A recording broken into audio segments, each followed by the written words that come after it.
Living the gimmick is just part of the job for pro wrestlers, and for some, that means wearing paint on their faces just about any time they're seen in public. If you saw these wrestling stars barefaced, you might not even know who they are. Sting is a timeless legend who has wrestled just about everywhere, from WCW to Impact to WWE to now AEW. After his more colorful beginnings, Sting has settled into his iconic black and white look, which he embraced in his later WCW years. Sting may have shown different iterations of his character throughout his career, but he's almost always appeared on television with a covered face. The only real exception was his run with the Main Event Mafia in Impact. Sting's black and white look was inspired by the late Brandon Lee's character in The Crow. He's also taken inspiration from Heath Ledger's Joker from The Dark Knight, with the look referred to as Joker Sting or the Insane Icon. He also went the red and black route during his time in the NWO Wolfpack, featuring that faction's primary colors. While he's more recognizable than some others without the paint, he is rarely ever seen that way. That is, outside of the WWE Hall of Fame ceremony in 2016, when he was inducted by fellow Hall of Famer Ric Flair. At that point, Sting had announced his retirement after suffering a neck injury in a 2015 match against Seth Rollins. But the Stinger would make his return to wrestling after signing a multi-year deal with AEW in 2020, bringing his iconic face paint with him.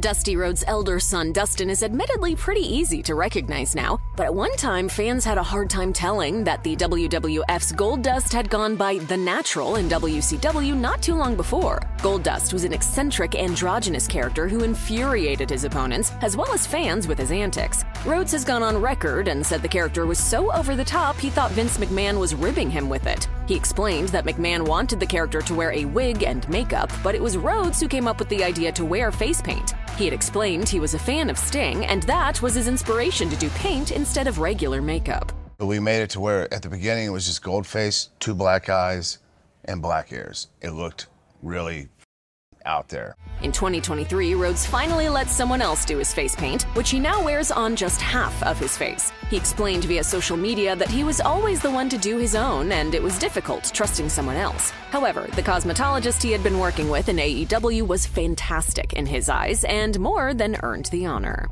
The Road Warriors, or for WWE fans, the Legion of Doom, will forever be an iconic tag team from their days running roughshod over the AWA, WCW, and WWF. Hawk and Animal were always known for their trademark face paint seen every time they stepped in the ring. Like Sting, many fans had never seen Animal without his war paint until the team's 2011 induction into the WWE Hall of Fame, which came 8 years after Hawk's 2003 death. The team's armor and overall look were clearly inspired by the 1981 Mad Max sequel, The Road Warrior. Hawk's wing-like design would evolve into what he called the Joker, and Animal would often paint a spider on his forehead. The Road Warrior's face paint would go through a series of changes, but the iconic looks of the late greats in their peak years will live with wrestling fans forever.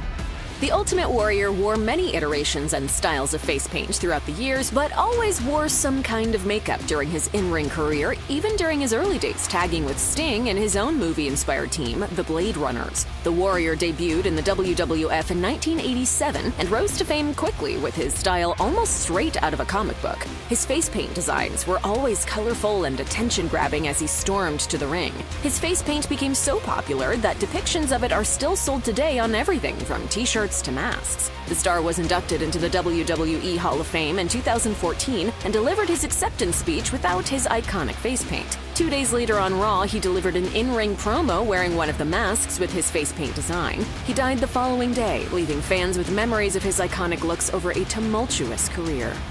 Rosemary is a former Impact Knockouts World Champion and is far more recognizable with her intricate face paint and makeup designs than without. The former Shimmer talent made her debut in Impact in 2016, complete with macabre face paint as the manager and valet for Abyss and Crazy Steve in the trio known as Decay. One of her creepiest looks was showcased in a storyline with House Hardy, when Rosemary appeared to kidnap Hardy's then infant son, King Maxwell. The intricate makeup on the star made the sight of her stealing a baby all the more terrifying for fans. Rosemary, whose real name is Courtney Rush, has also appeared in several independent movies, such as Monster Brawl and Exit Humanity. Her various demon-inspired looks populate her Instagram account.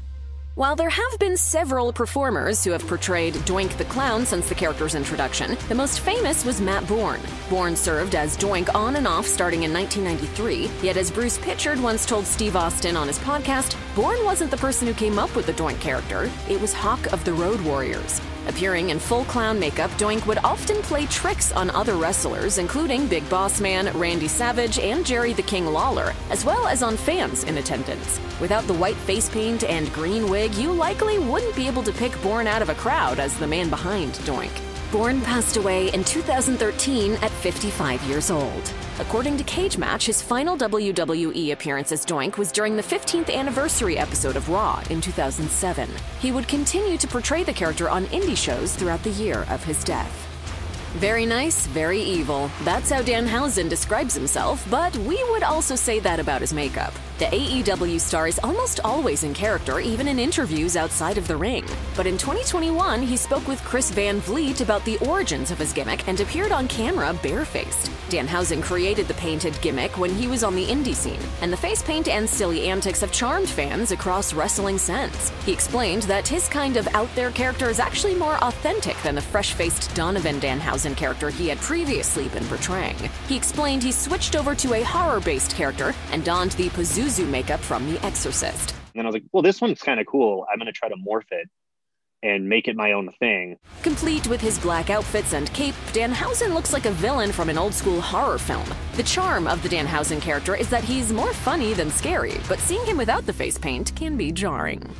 If you had no idea that the wrestler who portrayed the sinister voodoo practitioner Papa Shango was the same one who was the Godfather a few years later, we wouldn't blame you. Papa Shango debuted on television in 1992 with skeletal face paint and a necklace made of bones. The character was based on Baron Samedi from the 1973 James Bond film Live and Let Die. The supernatural figure feuded with the Ultimate Warrior and used occult powers to cause other stars pain or even induce vomiting. During an episode of Steve Austin's Broken Skull Sessions, Charles Wright, the man behind both Shango and The Godfather, said the company had plans to reboot the character in a less cartoonish fashion in 1997, with a face paint design created by Jerry Lawler. The reboot, however, was nixed by WWE head Vince McMahon, and Wright was placed with the Nation of Domination as Kama Mustafa instead. While the Papa Shango character only wrestled in WWF for about a year and a half, the Voodoo Priest lives on in the minds of fans, thanks in part to the face paint. And he did also return at Matt Hardy's Halloween party that one time.